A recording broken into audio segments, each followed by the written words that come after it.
গোসাইগাঁও জিলা BPF বনাম central BPF পইচা ভাগ বতৰাক লৈ তুমুল ৰং সোশ্যাল মিডিয়াৰ বিস্ফোৰক তথ্য দিন দুপৰতে ব্যৱসায়ৰ পৰা পইচা কালেকশ্যন বাধা বাহিনীৰ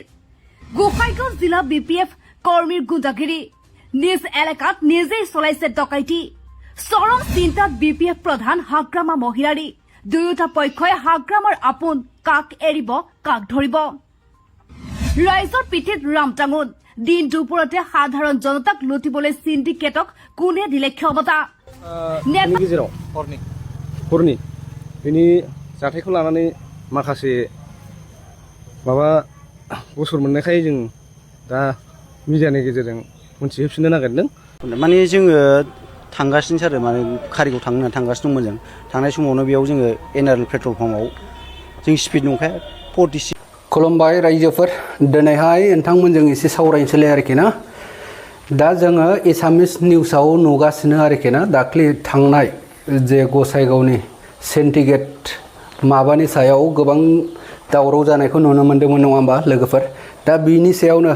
बै माबा निउस होनदों आरोखि ना जेखि जाया नोंथांमोना नायबा बुजिगोन आं देखायलांगोन बे निउसनि सायाव नोंथांमोना मा बुङो कमेन्ट खालामनो हागोन आरोबाव जोङो जे दा माने दावराव सोलिगासिनो दं आरोखि ना सोरखौबा केस होलायनाय मानाय नैबे मानसिखौ नायनानै लादो बे मानसिया सिगां केस होदोंमोन ओमफ्राय नैबे मानसियाबो बिनि एगेन्स्टआव केस होबाय आरोखि ना दा खोथाया सोरना सैथो बेखौ नोंथांमोना कमेन्टनि गेजेरजों फोरमायहरदो आरोखि दै आं भिडिअखौ देखायलांनि नोंथांमोना नायलांनानै नोंथांमोननि बुजिनायनिफ्राय कमेन्ट खालाम आरोखि माने नङै खोथाखौबो नंगौ बानायो नंगौ खोथाखौबो नङै बानायो आरोखि ना दा बेबायदिखौ जों नुगासिनो दङ जेखि जाया लोगोफोर नोंथांमोना भिडिअखौ नायलां आं मोननैबो भिडिअखौ होलांनि आं नैबेखौ होबाय नोंथांमोना नायलांदो ओमफ्राय सेकेन्डआव आङो बै जे गारि बुख्रुब जानायनि बेखौ होगासिनो दं आरोखि ना मानसिया बेनो बियो मा बुंदों ओमफ्राय बियो मा बुंदों नोंथांमोना बिनि खोथाफोरखौहाय आरोखि ना गासिबो नायलांजोब ओमफ्राय नायलांनानै नोंथांमोननि बुजिनायनिफ्राय सोरनि बाथ्राया सैथो बे बाथ्राखौ नोंथांमोना कमेन्टनि गेजेरजों फोरमायहरदो आरोखि ना आं देखायलांनि थांनाय 3 थारिखखालि जानाय मोनानि 10:35 10निफ्राय 11:00सोनि गेजेराव हरनि बेनि जाथायखौ लानानै माखासे माबा गसर मोननायखाय जों दा मिडियानि गेजेरजों मोनथिहोफिननो नागिरदों दा थांनाय 3 थारिखखालि जोङो हरनि 10टा 10:30 बेनि गेजेराव जों ओंखारलांबाय थानायाव मोनसे स्करपिय जों थांनायाव मोनसे टार्निं दं बे टार्निंआवहाय जोङो न' फारसे थांबाय थानायाव मोनसे स्करपिय गारि फैनानै ओंखारबोदों बे स्करपिय गारिया S16L 8522 ने जोङो गियान बसुमतारीजों आंजों न' फारसे थांगासिनोमोन माने जोङो बाइकजों सालायनाया आं सालायदों ओमफ्राय स्करपिय'आ माने फैनानै ओंखारनानै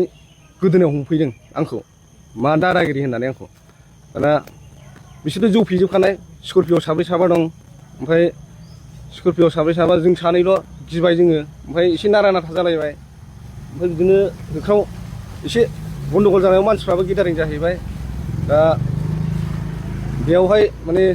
मानसिफ्राबो गेदारिं जानायाव बिसोरो खारदों बिसोर खारनायाव माने जोङो बिसोरखौ होसोआखैबो बिसोरखौ जेबो माबा खालामाखै ओमफ्राय दा बिसोर होनदों सिलाय थुदों मादों बेबायदि होनदों दा सिलाय गियान बसुमतारीखौ सिलाय थुदों मादों होनदों ओमफ्राय आंखौ जानायाबो आंबो दङ नालाय माने जोंथ' थांफाजोबो बेखौ होननाय माने आंजों थांफादोंमोन मोनायाव बियो ओमफ्राय बिदिनो गावसोरखौ थिखोनानै सिलाय थुदों मादों बेबायदि खोथा होनदों बबेनिफ्राय सिलाय मोनखो माने निउसफ्राव नुनो मोन्दों आरो मैया ओमफ्राय जोंखौ बिदिनो FIR माने गियाननि नामाव बायदिसिना FIR होदों बे बुनाय मानायनि ओमफ्राय दा जोंबो बे नंथारै खोथाखौ माबानानै एगेन्स्टआव FIR होफिननाय जादों नोंथांमोनखौ गारि बुख्रुबदों होनदों बेसेबां सैथो गारि बुख्रुबनायाथ' बे नंखाया टटेलि नंखाया बिसोर बानायनानै होनखानाय माने फेकखा गारिया माने जेबो जाखायाखै जों गारिखौ आखाइबो होआखै माने मानसिफोरजोंसो जों नारा नाथा जादों गावखौ फार्म हाउसनिफ्राय दिखांनानै लांनानै जे बहाबा बुहैदों होननानै बिसिनि बबेहाय फार्म हाउस दं बहाय मा दं जोंहा जेबो माबा गैया जाथाय जाखांनानै बे मानसिफोर फोरसा जानायाव जोङो रुम फारसे न'आव थांलालै होननानै रुम फारसे जों आवगायबोफिनदों न'आवबो थाङाखै जोङो बिनि देहायाव जे बुजानायनि आघात नुनाय जादों बिसोर आगार मोनदों गावहा जौ लोंनाय मानसि सोरजों मा जाहैखो बेखौ जोंथ' बुंनो हाला माने गाव सोरजोंबा आरो जों जानाय बादि जाहैदों जागोन ओमफ्राय बेवहाय गाव बुजादों जागोन मानसिया जौ फेखानाय जेबो रोंखाया गामसा गानलायनायमोन बिथाङा जे नोंथांमोनखौ केस जाबसिनदोंमोन गियानफोर केस होफिनबाय नामा बेखौथ' काउन्टार केस होबाय आं औ गियान बसुमतारियाथ' बेसारा बेसेबां जेबो माबायानो गैया बेखौ ओरैनो केस होबाय ओरैबायदि बे गियोसो मानसिया बेखौ केस होदोंमोन बे ओमफ्राय दा आंबो दं नालाय आं बिनि सायाव काउन्टार केस होफिननाय जाबाय जायखिया नोंथांमोना बिनि देहायाव मोदोमाव आखाइ जों मोदोमाव आखाइ होआखै खुनु माबा गैया बेहाय खिन्थु गाव जौ फेनाय मानसि सोरजोंबा बेबायदिनो जाहैबावदों खोमा जोंजों जानाय बादि बिसोरजों जादों खोमा फार्म हाउसआव थिखोदों मादों होनदों बे गासिबो टटेलि फेक ओरैनो नोंसोर लोगो मोननाय जाथाय जानाया बहा लोगो मोननाय जाथाय जानाया बे एनआरएल पेट्रल पाम्पनि अपोजिटआव अरुप कुमार दैनि माबायाव खाथियाव हाबजेननाय माबायाव सिनायलायखायो नामा नोंथां सिनायलायनो माने बिसोरो जों जेबो सिनायलायनांगौनि माबा गैया सिनायलायाबो बेखौ ओरैनो गोरोन्थिया सोरनि बेयाव गोरोन्थियाथ' टटेलि बिसिनिखा ओंखारनानै माने गोदोनायाव हमग्रोनानै नारदों ओमफ्राय बिदियावनो एसे नारा नाथा बेबायदि जादों आरो खिन्थु बायदाव होननाय बायदिब्ला नोंथांमोना बबेनि दादागिरि होननानै बुंदों नोंथां बिसोरसो बेबायदि होनदों माने बबेनि दादागिरि सोरनि मानसि बेबायदि बुंदों बिसोरो माने सोरनि मानसि सोर दं लेंहरजोब बेबायदि खोथाखौ होनदों नारा नाथा नारलायनानै आरो सौबावदों बिसोर गारिनिफ्राय साब्रै साबा ओंखारनानै सोर बुखो एटाक खालामबावदों ओमफ्राय जोङो एसे होख्रावलायनाय जानायाव मानसिफ्रा गेदारिं जानायावसो बिसोर खारदों ओमफ्राय बे खारबाय नालाय जोंबो माने उसुबिदा मोननानै दिनै न'आव थांला दिनाबो गाज्रि जासिगोन होननानै जों थाङाखिसै फार्म हाउस थांनानै ओमफ्राय दाना गारिखौ ओरै दोनहैनानै फैफिननानै बेयाव आंखौ लांफैबाय आरो फार्म हाउसनिफ्राय मानसिफ्रा थिखोनानै बेयाव बेंनानै आंखौ बायहेरायाव लानानै थांनानै गारि सिङाव बलेर सिङाव सोनानै बबेसिम लाङो फात्ता गैया आरो बिराद गारि सिङाव दोखो दोखो मारै सिलाय देखायदों आंखौ सिलाय देखांनानै पिस्तल नङा सिलाया खिन्थु गोलाव मा सिलाय आं मोनथिया आरो जायखिया सिलाय बेनो अरिजिनेल सिलाय फुरा गावथारनो मानो बिदिमोन आरो दा बेनो मोनसे खोथाया माने आजिखालि अस्त्रनि बन्दुकनि जुगखौनो दोनथ'खानाय जाबाय जोंनाथ' गासिबो नङा होमबा एक्सट्रिमिस्ट खालामनो बिराद सान्थियाव थानांगौमोन दा सान्थि गैया आरो जोंनियाव बेनो मोनसेमोन खिन्थु जोंनो सान्थि नांगौ नेनांगौ जाय मानसिया आंखौ जायखिया नैबे गियान बसुमतारिखौ हमनानै बिनि माबाखौनो टिमखौनो जेलाव सोजोबनांगौ बेल' आरो सोर बेजों दंफायो आं सासेल' सिनायो खिन्थु बेजों टिम दं बिसोर मानसि दं 10-12 जन